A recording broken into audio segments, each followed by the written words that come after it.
through these lines I write. I keep it live cause I thrive. I might just blow your mind tonight. I'm so hyped, but it's no hype. From this height, it's direct hits on sight. I'm your type, lend me your ears to show you that there's something in me. I'm not giving up, I'm standing right here, holding these days hostage. And I'll make this my year. We turning fear into love, and the love's in the air. I love doing this cause nothing compares. Nothing can share that same type of feeling when you feeling and flare. They can't catch it, it's havoc. I rip to a tear, switch a scenario on stereos, I leave them impaired. Variables start to change and they're all in my range. I just gotta grab it, it's all mathematics. Every step is drastic, I make it fantastic. I'm trying to take your breath away. Asthmatic. This is live through the stereo. Go and let it blow, blow through the stereo.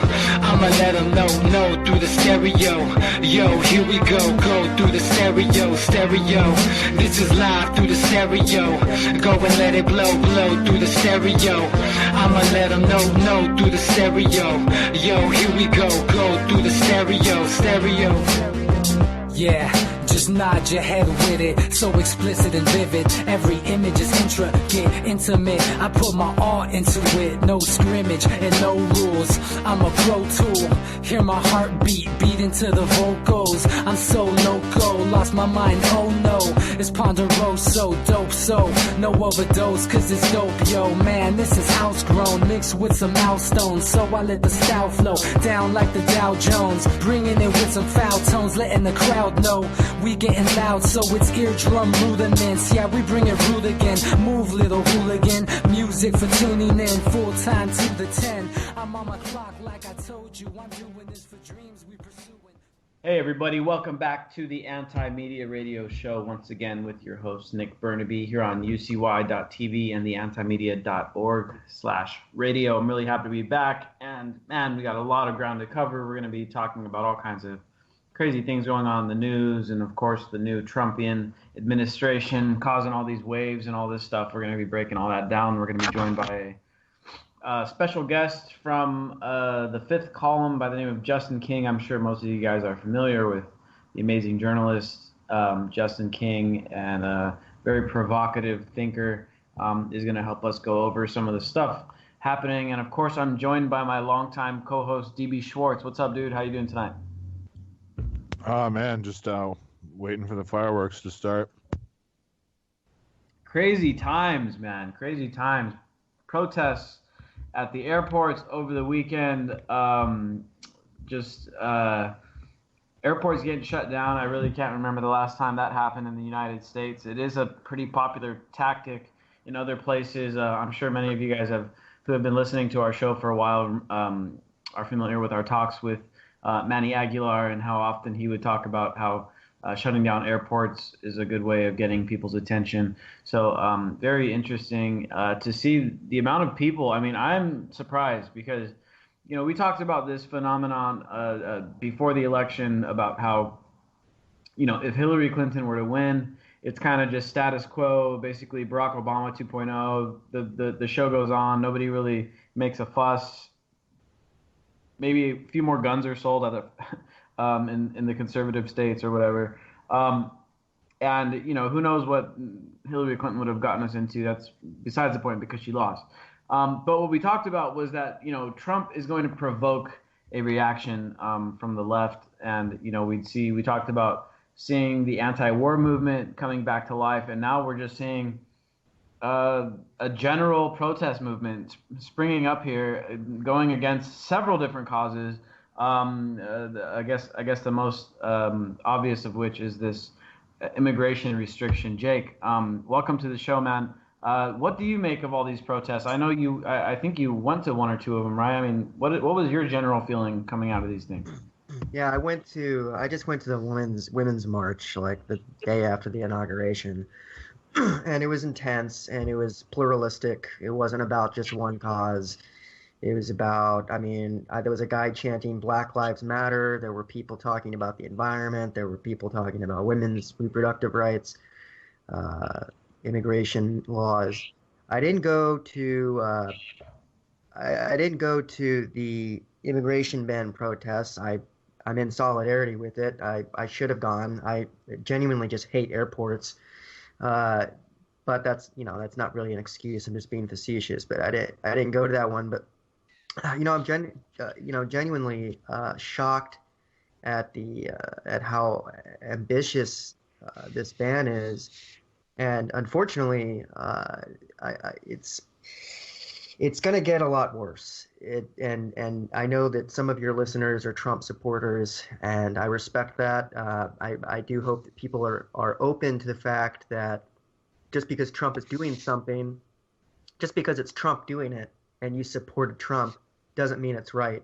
And we have pretty good evidence that an immigration ban isn't going to do anything to protect us. And what it's doing is for one, it's riling up the left. I'm surprised the right wants that to happen. Two, it's really sending a message abroad, and it's a way for terrorists to recruit people. Now, those are talking points used by a lot of different people, so I don't want to repeat them too much. But in general, I'm surprised at how quickly they're rolling this stuff out. I expected him to probably issue a few executive orders when he first got into office. And then I expected him to kind of lay low because, I think even you shared on Facebook a meme that was Trump complaining about the frequency with which Obama was issuing executive orders. And now we have Trump who has done 10 in like 5 days or something. So it's, he's usurping legislation to do these executive orders, and he's picking very controversial issues. And there's, this is unfounded, but there is a lot of rumors going on right now that there's going to be an LGBTQ executive order that's going to involve whether or not gay people can adopt children, and basically just sweeping issues there. So there's no reason to expect this is going to die down. He's announced tomorrow night he announces his Supreme Court pick. And here's the thing, man, this is the birth of a protest movement because there's literally nothing the Democrats can do. They have no power. They can't even filibuster. Like, Republicans can overrule a filibuster right now. They can't do anything. So the only place for all that outrage to go is in the streets, and that's what's going to happen. And what that's going to cause is then a reaction from Trump and the central government, which is to restrict the protests. This is going to be a mess, and I guess I'll just end it there, which is that if this much is happening just in the first 10 days, I seriously cannot imagine what's going to happen in 2 years. Very interesting analysis there, man. And, you make some great points. And anybody wanting to look at what we were talking about last week, I definitely recommend going back and checking out our show from Wednesday. We had Kerry Wedler and Derek Brose on the show to talk about this kind of failure of this two-party system, which has really given us Trump the extremely strong executive powers that Trump is now exercising. Obama helped give us those powers. And so, we talked in our last show on Wednesday about the issue of standing up and having principles, not towing party lines, but having principles. And this is an issue that we've been really harping on lately because I think personally one of the biggest problems that we're facing in the United States from the public is the fact that this partisanship has hijacked critical thought, and as long as it's your guy doing the oppressing, then it's like okay. And that's what we're seeing right now with Trump and his supporters basically looking the other way as he does a bunch of dumb things. And in the previous 8 years, the Obama supporters basically looked the other way while Obama went around toppling governments and bombing countries and doing a bunch of unprogressive things. And so, it's a huge problem.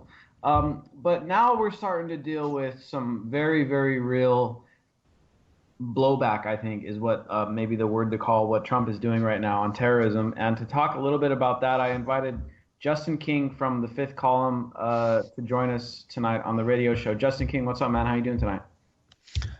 Doing pretty good. How are you guys doing? Hanging in there, man. Hanging in there. I mean, this is just a crazy, crazy news week, and of course, it's the very beginning of Trump's, administration. So we were expecting it to be pretty nuts. Um, so that being said, a lot of fuss is being made about this travel restriction, and although it's not super broad or anything like that.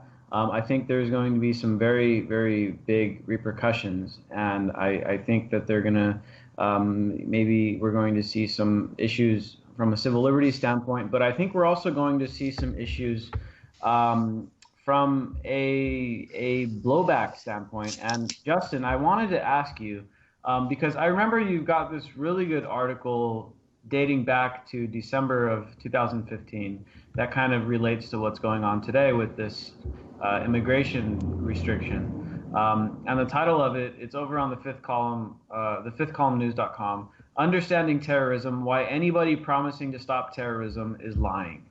And so, Trump ran on this platform where he was going to come in and he's going to stop terrorism because Obama couldn't stop it, and, et cetera, et cetera, et cetera.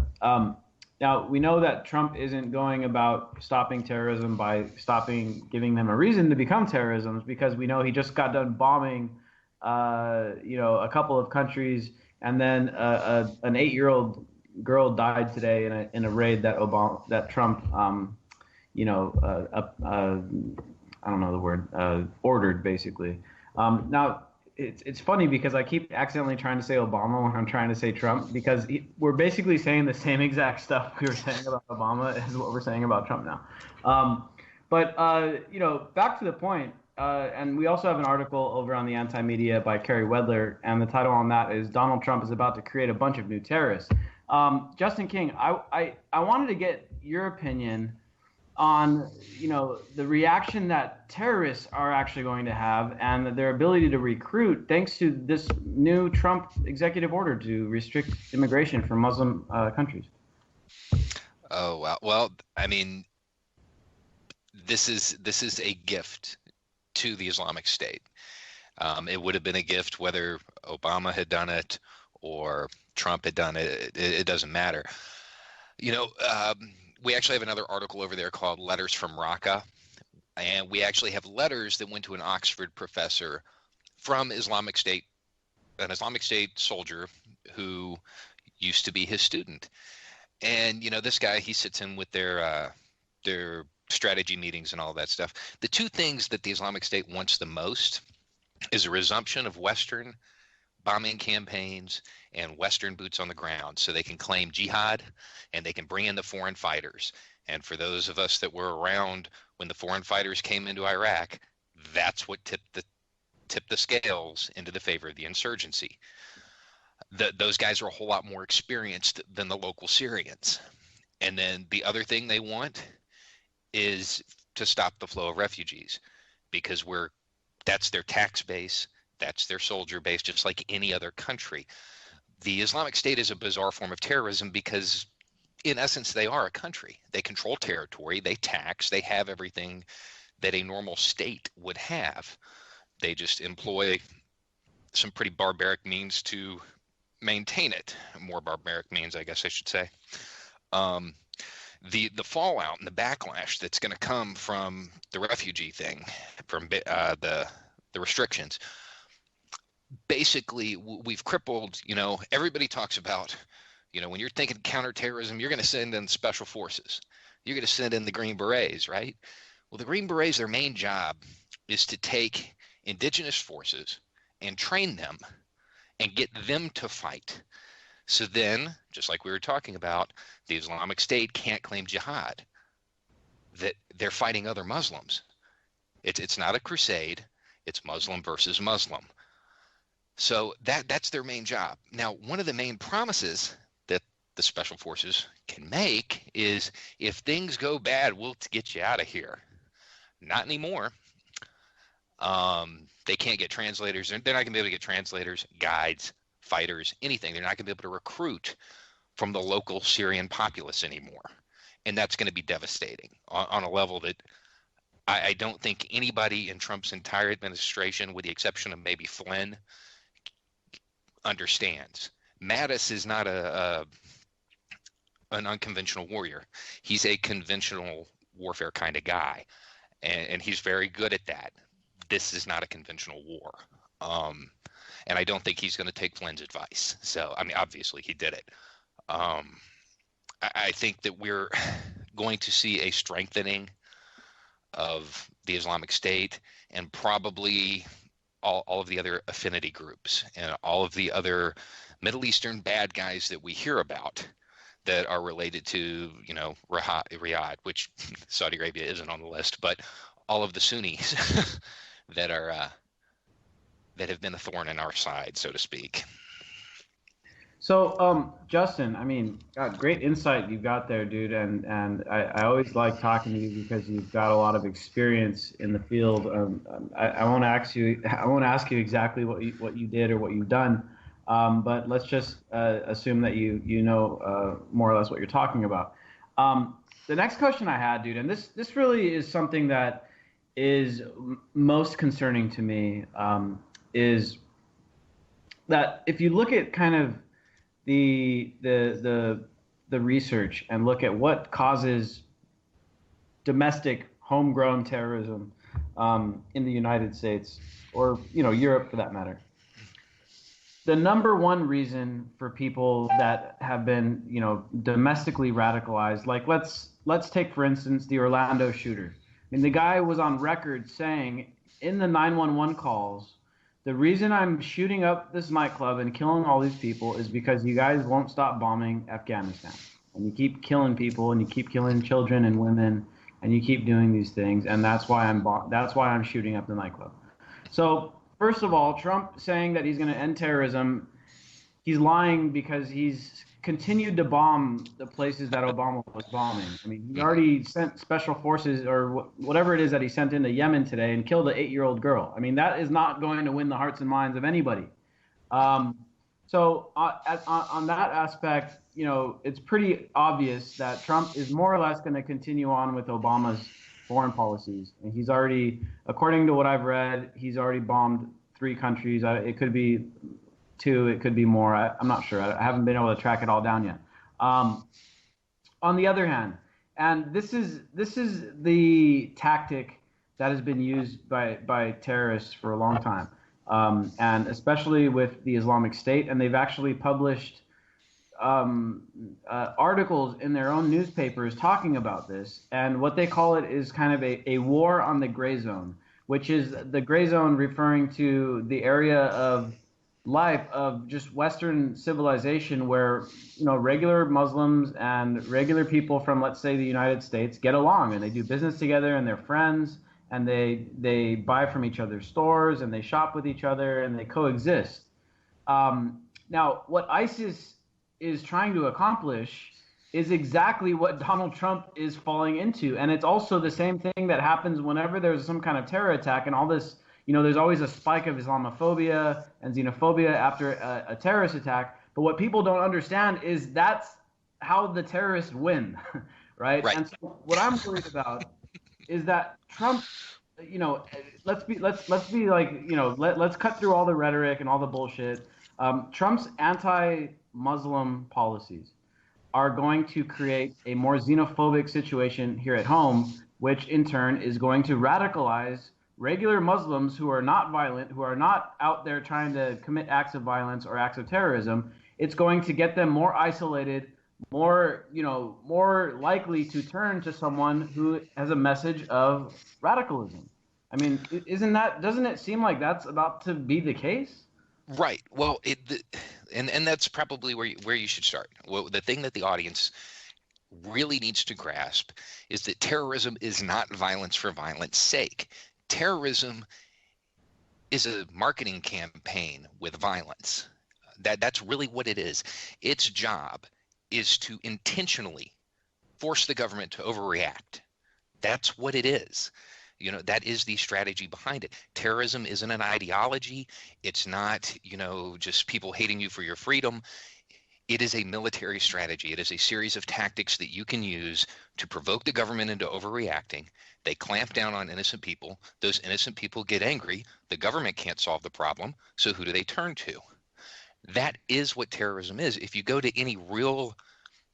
a counter-terrorist definition of terrorism, and it's the use of violence or the threat of violence to achieve a political, religious, ideological, or monetary goal, that's the one everybody knows. But it goes on to say, with attacks that affect those beyond the immediate area of attack.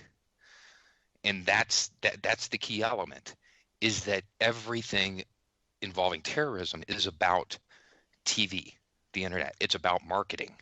It's about turning people and getting them to notice the cause first, and then getting them to realize that maybe there's some truth to it, and then radicalizing them. And if you don't think it works, think back to 9/11. On September 10th, who really knew what we were doing in the Middle East? But by September 15th, every news outlet in the world said everything the U.S. was doing. So they got attention to the cause. And then as it goes on, you start to see people say, well, actually, what we're doing there isn't right. And it takes years. Terrorism is a long-term plan. But you see people say, well, that's not right. We shouldn't be doing that. And in reality, there's a whole lot of stuff we're doing over there we shouldn't be doing. And then at the final stage, you start getting radicalization. You start getting people that are willing to pick up a gun and fight for that cause, even if it wasn't their cause to begin with. And it's a pattern, it's a strategy, and it almost never fails. That's the scary part for the average person, is that not just is it one of those things that the harder you try to fight it, the stronger it gets. It almost never fails. And when you're talking about one that's matured, there's never been one that's been put down by force. If we want, the Russians are the only major power that are engaging Islamic terrorism in the correct manner. They're using their special operations teams to soften up the command and control. But anytime there's a real fight, they're letting the Syrians do it. They're supporting them. They're giving them everything they need to do it. But it's never them actually doing the fighting. It's somebody else. It's another Muslim group. You're denying them that ability to claim that it's a crusade, that it's somebody wanting to stamp out Islam. And that's their marketing. You see, you had to take that away from them. And that's when people say, well, Putin's going to run our military, I'm like, oh, thank God. Somebody who knows what the hell they're doing. Oh, man. Yeah, dude, I agree with you 100%. I think we're going about this entirely wrong. And so, Donald Trump is, although he's run on a rhetorically anti-terror platform to become president, it definitely seems like everything he's doing is actually going to be the president that presides over maybe the most amount of terrorism the world has ever seen. And that is a very worrying prospect. Yeah, that's probably pretty accurate. Because not just is he going to have the Islamic terrorism, you have a baby domestic insurgency revolving around civil liberties and civil rights and stuff like that in this country that's been forming since just before Ferguson. His activities there, it's very likely, that the clampdown, we're in that fourth stage, and the fifth stage is actual open insurgency. And he is the individual whose policies would very easily bring it about. Shit, dude, I forgot. All right, there's a three-pronged thing here that I want to bring up, and this is we're going to be getting into some new territory here, because I've been seeing some stuff right here in my own neighborhood, because I live right here on the border with Mexico that's going on. Before we go into that, on the domestic, there's like a three-pronged domestic front here that is going to be opening up against Donald Trump that is going to be extremely dangerous for everybody. But first, before we go on to that, are these people just that inept? Is Donald Trump's team that inept. And let's look further back to Obama and Trump and Bush, and all of the policy that they've pretty much carried out have been pro-terrorism policies, even though they call it a war against terrorism. We all know that terrorism has kind of increased. Are they that inept? Are they that stupid? Or are they just purposely making policies that just keep this war going on? I mean, Justin, what's your opinion on that? It's a combination. Your political people want the war because they want some things from Syria. Your military people, yeah, Trump actually has the best two military guys that have been in those seats in a very, very long time. The problem is he's not going to listen to him. Flynn, I don't know if you guys remember, but there's this little agency called Defense Intelligence Agency, and they're like the CIA's secret little brother. And maybe a year ago, they came out and said, that's it. We're kind of just going to let this out. And the guy drops the file, and it basically says, yeah, we funded the Salafi. That's the Islamic State. He's the guy that came forward. This is the agency that came forward and made that announcement. The guy that did that's Flynn. He's actually extremely bright. He's very good at counterterrorism. He is an unconventional warrior. And he has the mindset to destabilize the command and control and let the Syrians wipe out the rest of them. But the problem is there's no glory in that. It's dirty, it's sneaky, it's underhanded, and nobody ever knows you did it. You can't win a re-election if nobody knows you did it. So they're not going to listen to him. Mattis is conventionally, we're talking tanks and troops out in the open field. He's a genius. He really is. And he's also a very honorable man when it comes to the way he fights wars. He was the guy that told his men not to engage in waterboarding. Direct order. The way he fights wars and the way that other military people of recent fight them are very different. The guy's from a different century in his mindset. So he has two very, very smart guys up there with him. But we've already seen he's not going to listen to him, because I promise you there is no way that Flynn signed off on this refugee restriction. I guarantee you they didn't ask him or they didn't listen to him. So is this just Bannon basically giving horrible advice, or what's going on? It's got to be somebody. It's either Trump's vision of, this is how the military should work, and he's seen way too many war movies, or it is somebody behind Trump pulling the strings. But yeah, I'm certain. It's the same thing with the torture. He came out and said, we're going to torture them because they deserve it. And Mattis was like, not with my troops, you're not. And Trump had to back down. But that was only because Mattis came out and said that publicly. One thing I've noticed about Trump is that, he really is, I think he really is a populist. And he's kind of, I think maybe, especially with this Muslim immigrant, travel restriction, which is being called the Muslim ban. It's not really a Muslim ban, technically speaking, but it does affect mostly Muslim majority countries. He's really playing into this emotional argument that has been made that we got to stop accepting these refugees because they're gonna sneak in here and start blowing shit up and stuff. I mean maybe he's just trying to solidify his base of support. And let's face it, arguing with his people online has been a big struggle for myself. I've been wasting hours every day arguing with Trump voters about the merits of banning people coming from certain countries and stuff. So I think he is trying to peddle, things that his base thinks are the right, correct way to go about doing things, like banning, these countries and just being extremely strong on foreign policy, bombing the shit out of countries. These are things that people tend to think are the correct way of going about accomplishing goals. Unfortunately, the reality is a much different situation. In fact, they're probably going about creating more terrorism.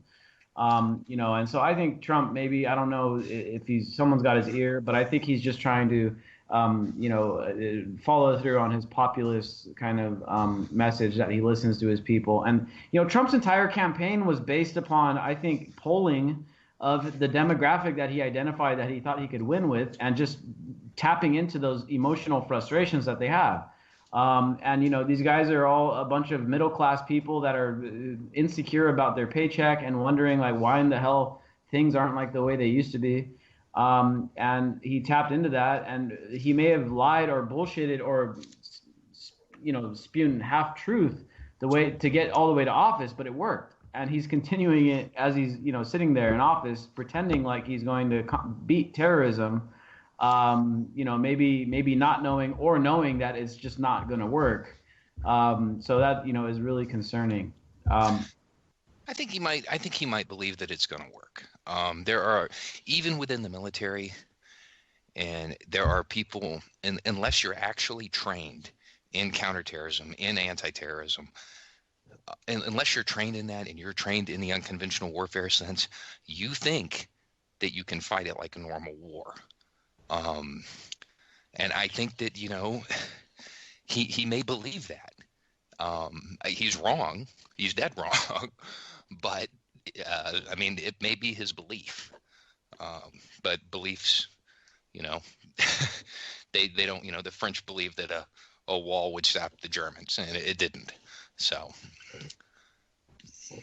Let's get into this kind of three-headed monster here, because this is going to be something to keep an eye on over the next couple of years. So first of all, we've been talking about Islamic terrorism, and Trump's policies are going to generate an uptick in xenophobia, which in turn is going to end up radicalizing moderate Muslims here at home, which in turn, of course, will lead eventually to terror attacks here, domestically homegrown terror attacks. And that's going to be a given. I mean, it's already happening. It happened plenty under Obama. It's going to be happening a little bit more under Trump. And, that's every time a terror attack happens, more xenophobia happens, more moderate Muslims get isolated, and they feel like they're under attack. More of them turn to radicalism, and then so the cycle continues, right? So that's kind of what's going to happen. That's kind of a given here. That's going to keep going on. And Trump's policies, the anti-Muslim rhetoric, has already caused an uptick in hate crimes against Muslims, and so this problem is basically going to get a lot worse. But Justin, as you brought up, this isn't the only issue that we're facing here in the United States with an uptick in major, I don't know what to call it, civil unrest, I guess, stemming from the abuse of police against the black community here in the United States. And Justin, you've written a lot about the cycle of insurgency and the signs that we're seeing right now with all these protests, and how some of them have turned into riots recently. Ferguson, Baltimore, New York City, Los Angeles, all over the country, really. There's, on average, we're getting like 1,000 police killings a year. What do you think we can expect under Trump? I mean, he's been this pro-cop, and I'm going to, make cops strong. He's threatened to send feds into Chicago already. I mean, what do you think is going to be unfolding under Trump when it comes to like the police, police brutality, and the Black Lives Matter movement and all that stuff? Well, the cycle of insurgency, there's 5 steps. The first one is pamphlets, and that's because it's old jargon. Now it's blogs. Okay, it gets people ready for it. It gets people angry about a cause. The next step is reactive protests. That's like what we saw in Ferguson. Something happened, then they let the cop go, and then you had a riot. And then you have preemptive rioting, and that's what we saw in Milwaukee. They shot the kid. They knew they were going to let him go, so they started setting stuff on fire. Then you have a military or law enforcement backlash. That is where we are at right now. Trump's promise of amping up militarization, of giving officers the tools they need, all of this stuff, that fits directly into the cycle. That is what is supposed to happen at this point if you want an insurgency. Which again goes back to this fact that the fact that he's kind of buying into these emotional arguments that like, oh, the cops are under threat and they're being killed and they need to, which isn't true, but it fits emotionally. People believe that stuff. Yeah. I mean, never mind that being a pizza delivery driver is more dangerous. This is what people believe. It's the perception. So they're going to get the stuff. You're going to have more shootings, and eventually you're going to have more and more events like Texas and Baton Rouge and New York, where people are ambushing cops. You're going to have more and more. And eventually their only response is going to be to crack down on entire areas. When they do that, that is when it is likely to spark an actual widespread insurrection. Unless, of course, there's an incident where they, think Boston Massacre, where they just do something and it's broadcast live or something like that. That is something that can cause widespread insurrection. But that's where we're at. I mean, we're on the cusp of entering the stage where we have people shooting in our streets. And that's terrifying. To people like me, that's terrifying. The other alternative, too, could be we do suffer a massive terror attack that's used just specifically to justify any crackdown and create a fortress scenario. That's what I think is going to happen. I used to think that people that said stuff like that were crazy. And then I, started working in the independent media for a few years and actually researching. I can't say they wouldn't do it. They could just pull another Reichstag and it would do the exact same thing. I mean, what are you going to do against a drone network that's controlled by AI? Can we even compete? I mean, what are we going to do? Well, I mean, think about what would happen right now if there was a terror attack, even a small one, even one like a fourth the size of 9/11. Can you imagine if that happened right now in America the way we are? We'd go into martial law. There'd be martial law. Mm-hmm. And that would spark the insurgency. And Right. The question you asked about, what are you going to do against drones? That's why insurgency is so dangerous, because that drone has a pilot. Well, that pilot's on a military base. You can't get to him. Where's this kid go to school? That's how it gets so bloody and so violent so quickly. That's why it's scary. I mean, that's why we really need to exhaust every option before this happens, because it's different when you hear about it in another country.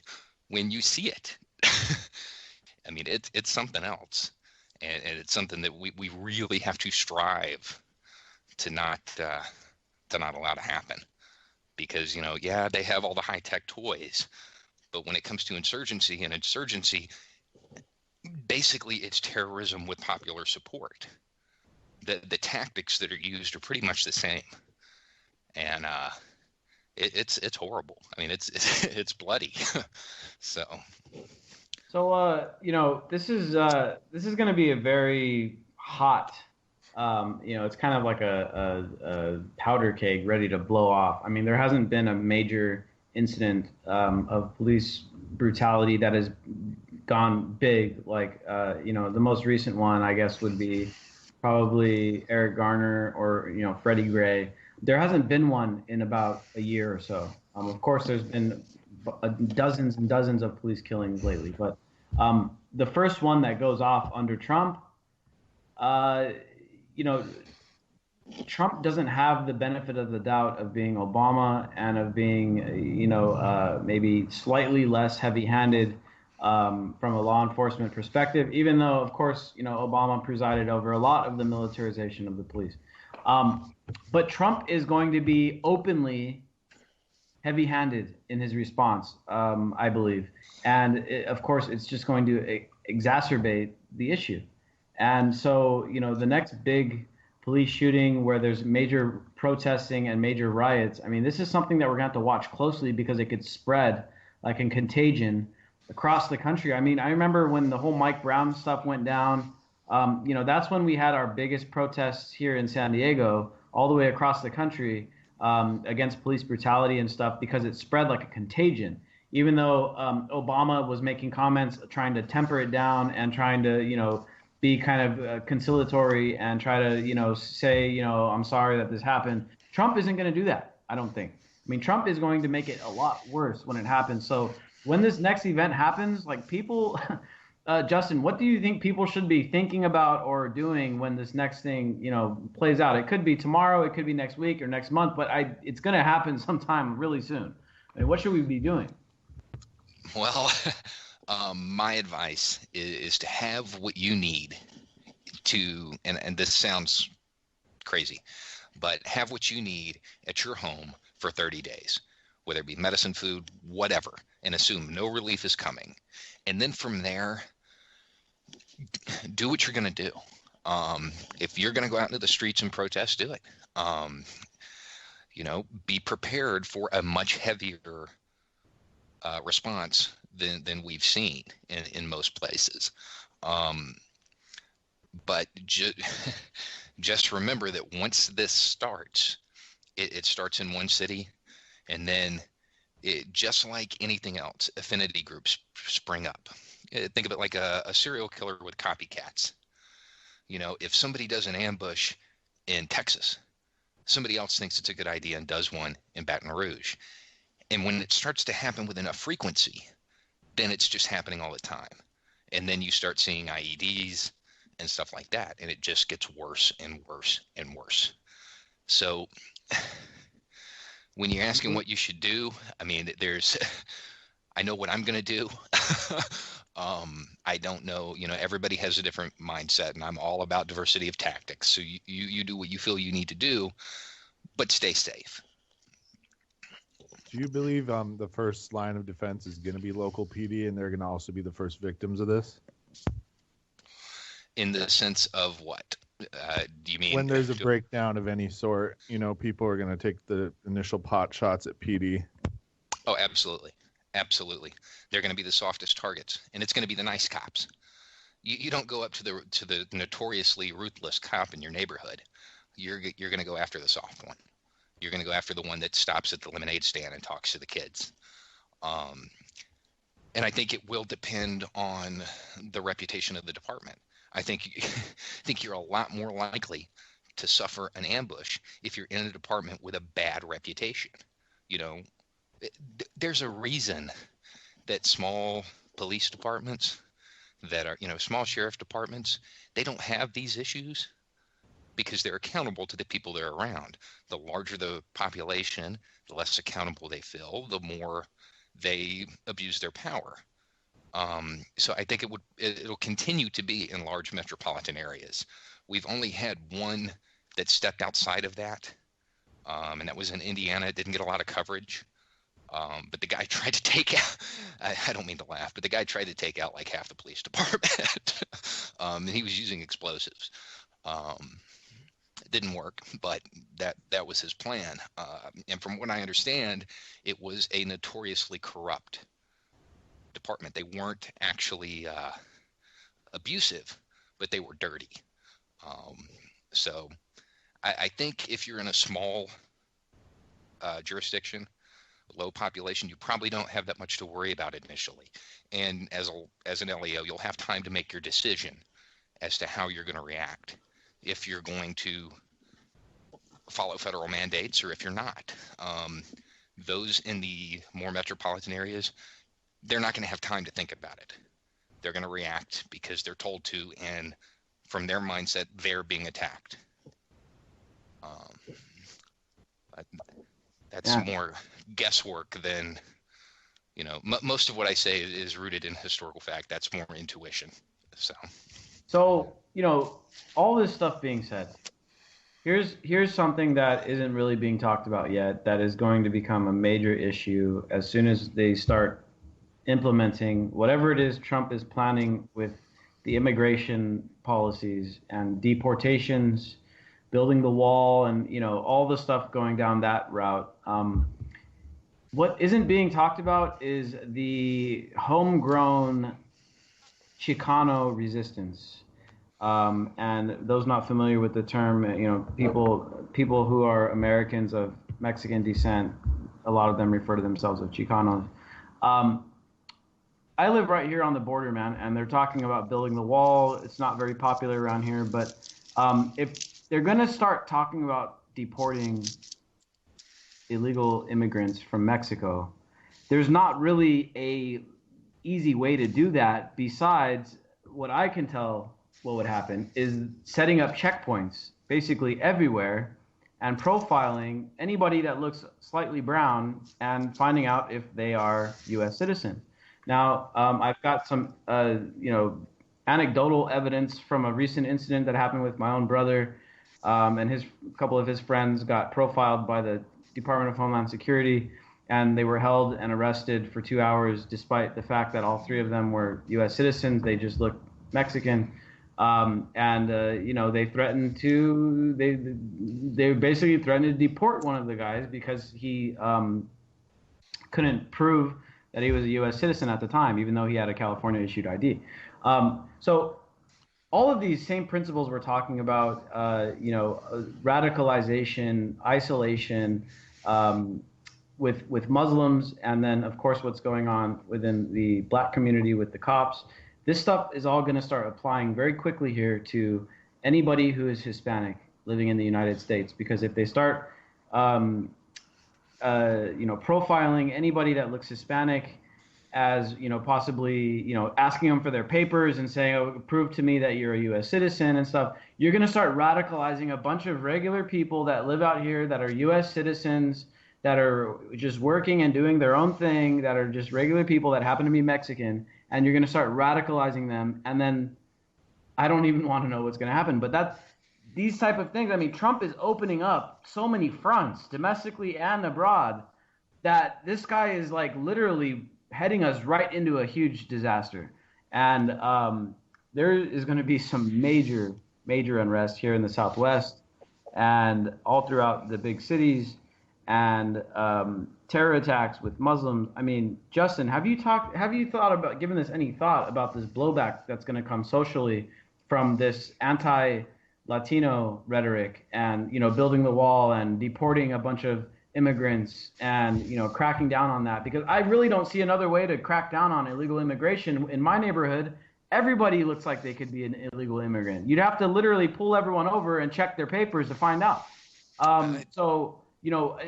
I can only think that there's going to be some major social blowback here. There will probably be checkpoints if they want to do it effectively. If you want to do it effectively, you're going to have to do, oddly enough, what the Islamic State did. You're going to, when they were trying to root out the Shia, they set up checkpoints. They pulled people over. They didn't ask them for IDs. They asked them what elementary school you go to, so they could identify where they were taught, what school, what sect they were from. They're going to ask the same kind of questions.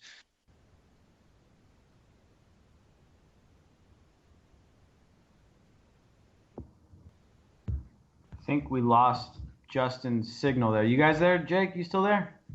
He was about to drop some knowledge about how to answer at the checkpoints. That's why they cut him off. Yeah, he was dropping too much knowledge there. I'll try to get Justin back on. We lost his signal there.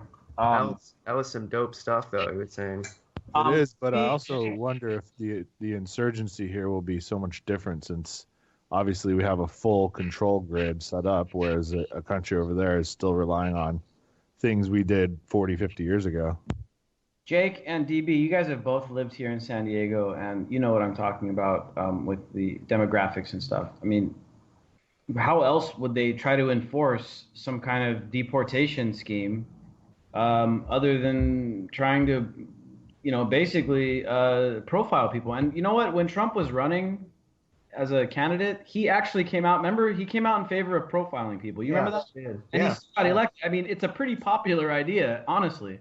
I mean, do you think what's it called again? I don't know. It's profiling's in it, but it's a specific. It looks like Justin's back. Racial profiling? What'll probably happen if he's got any strategies at all is he's going to provide some kind of amnesty window. But if he wants to create a draconian policy going forward, people in country already have got to be given some pathway to citizenship. You can't just blanket throw out. I mean, they said 11 million illegal immigrants. I think that's how many are undocumented in California alone. So I can't imagine they would want the spectacle of rounding up people in goon squads with armed. I mean that's an act of war. I mean, really, like I can't imagine that they want that to look like that. It's as if they have no one looking at the optics of what they're doing and how this looks. It's Or they're been creating distractions too. I mean, this is so ill-informed and horribly played out that was this not Seriously. the distraction? Yeah, dude. I mean, this is not going to go down well. I mean, I know in my neighborhood, if people start becoming radicalized, it's not going to be pretty. They set up checkpoints. These checkpoints are going to be targets. And what's it, Nick? What's it been like that down there on Broadway? Have people been acting crazier than usual or anything? It's kind of like the quiet before the storm right now. Yeah. And the wall and all that stuff is very, very unpopular around here, and people here know that we're going to be paying for it. Especially, our economy we're in San Diego. We've got the busiest border crossing in the entire world, excluding like the refugee areas, maybe between Turkey and Syria, maybe a little bit more right now. In normal places that aren't at war, we've got the busiest border crossing, in the world right here, and so huge economic implications to Trump's wall and to the proposed idea of putting a 20% tax on tariffs and stuff. It's very, very unpopular around here, and so I don't know, man. I mean, I know that if there were checkpoints around here and the people around here started feeling targeted, even though they're just U.S. citizens that happen to be Mexican. People would not react well, and these checkpoints are targets. And going back to what Justin was saying, I mean, these cops, they're not very well trained to deal with an insurgency. I mean, they go around in these MRAPs and shit. They set up checkpoints. They go put themselves. They let everyone know where they're at, and they all stand together in a line. I mean, those guys are perfect targets in an insurgency. I think we've got Justin back on the line. What's up, man? You there? Yeah. And I don't know what happened there, but what I was going to say is the one thing that particular segment of society has and will have access to is funding. When it goes loud, when shooting starts over this, the cartels are going to be more than happy to fund weapons, to fund whatever the people there will use, because the destabilization of Border Patrol is the destabilization of Border Patrol. It doesn't matter where it's happening. They're going to have to divert resources. And that's something we haven't seen in the U.S. since, I guess, the Jamaican posse in the 80s. I mean, like we haven't seen that kind of money being directed at running a campaign against law enforcement in any time in recent memory. And I think that's going to be something that is going to surprise people, because one of the things that all of these attackers had in common was that they were self-funded. It's different to go out and buy $5,000 worth of equipment yourself, but when you have a cartel that $100,000 is nothing, doesn't cost a dime, like it doesn't mean anything to them. That's 5 keys. You're going to see a level of violence that we haven't seen not in a very, very long time. So I mean, that's you're right in the sense of he has put so many irons in the fire that there's no way to control them all. One of these things is going to pop. But we'll just have to wait and see which one. I didn't even think about the whole cartel factor, man. That's a very interesting wrinkle that I didn't even think about. They're easy access. In fact, I mean, shit, a bunch of the people living around here are family members of cartels. A bunch of the businesses around here are front companies. And so the money is already here. It's just waiting around. It could be probably put to use pretty quickly. And they've got all the weaponry and stuff down there just south of the border. These cartels are very well armed. A lot of it with U.S. armory and weapons and stuff. So that's going to be another thing to watch, dude. And the other thing too is that south of the border, there's a bunch of turmoil going on, and the people in Mexico are pretty much just waiting for the revolution to pop off. I mean, they've been close for a long time, very long time, and the government there is very unpopular. And with Trump and his, rhetoric, it's been hammering their currency, and the people there are at the point of almost breaking. I know several people that I've talked to from Mexico that have talked about like the condition down there, economically speaking. I mean, people are working full days of work, and I think the minimum wage right now is like 80 pesos, which is like $4 for the whole day. So these guys are making $4 a day, and the value of their money is going down like at record rates. It's going to be about 25 pesos to the dollar pretty soon here if this keeps up. So we're dealing with a major destabilization south of the border. Donald Trump is basically doing everything in his power to destabilize Mexico right now. He's angering the Latino and Chicano community here in the United States. The Southwest, the entire Southwest of the United States is made up of maybe like half of the people there are Hispanic. He's going to be angering a bunch of people in the big cities.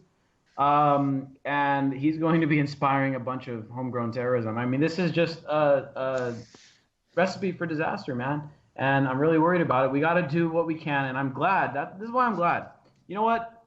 Some of these protests are, yeah, sure. Some of the people there are hypocrites because they didn't do shit while Obama was going around bombing places and militarizing the police and doing all the things Obama did. But I'm glad that there's a resistance because we need it. We need this resistance now more than ever because we're starting to go down this path of uncharted territory where we've never been in a situation more ripe for major civil unrest. And we couldn't have anyone better on the show than Justin King to talk about this stuff. So, this is stuff to keep in mind, and, we got to keep up the fight. Because if we don't, there's going to be a major breakdown of just civilization here in the United States, and who knows where the chips are going to fall after that. I don't know if it's really a situation many people want to be in. Sure, everybody wants change and stuff, and even California here where we're at, talking about breaking off from the rest of the country and stuff. But I don't think anybody wants to be in this uncertain situation where there's violence everywhere and, not sure where you're going to eat the next day. So I think resistance now is key. We have to resist this. We got to reverse the Trump course. And not only that, we got to start reversing the course in general because they're playing this two-party crap against us where it's like, oh, as long as Trump's doing it, it's okay. But if Obama was doing the same thing, well, then it'd be horrible. Well, we got to start being more principled in our opposition and opposing things or supporting things through principles and not through parties. And that's where I think the resistance should start finding its roots, is more of a idealistic opposition or, the resistance, so to speak, that isn't living within the Democratic Party or within the Republican Party, that is kind of outside of those two things. That being said, let's go quickly back around the table just for some final thoughts. I'll go to Justin King first. We only got like 2 more minutes, so let's try to go quick on this. Anything else you want to add to this, Justin? No, I think we've done a very exhaustive and great job. Awesome, dude. Well, it was great having you on, dude, and always a good time having you on this show. And we're trying to start moving the focus away from news as much on our radio show. Of course, our website is going to be a bunch of news, and we've got a major redesign. I just got to see it today coming to the website. I think everyone's going to love this thing. It's going to move independent media to the next plateau, I think. So, check out theantimedia.org for your news. But here on the show, every Monday and Wednesday, 5 days a week actually on the Anti-Media, but Monday and Wednesday, we're going to be shifting more into a philosophical kind of direction here with the show and talking a little deeper into these issues like we did tonight with this kind of cycle of terrorism and insurgency that Donald Trump is probably going to make a lot worse. DB, couple of seconds left. Anything else you want to add? You just keep focused on the market. If you see something catastrophic with the Dow, know that it was kind of maybe the intention, and that's a lot of what these distractions could be about too. Jake. Keep your eye on these executive orders in the next week because I hate to make this prediction, but I think there's stuff coming up that's going to make this immigration ban look even small potatoes. There's going to be a lot of protests coming up soon. That's to say the least. Crazy, man. We'll be on top of it here at the Anti-Media Radio. Thank you all for tuning in. Yo, here we go through the stereo.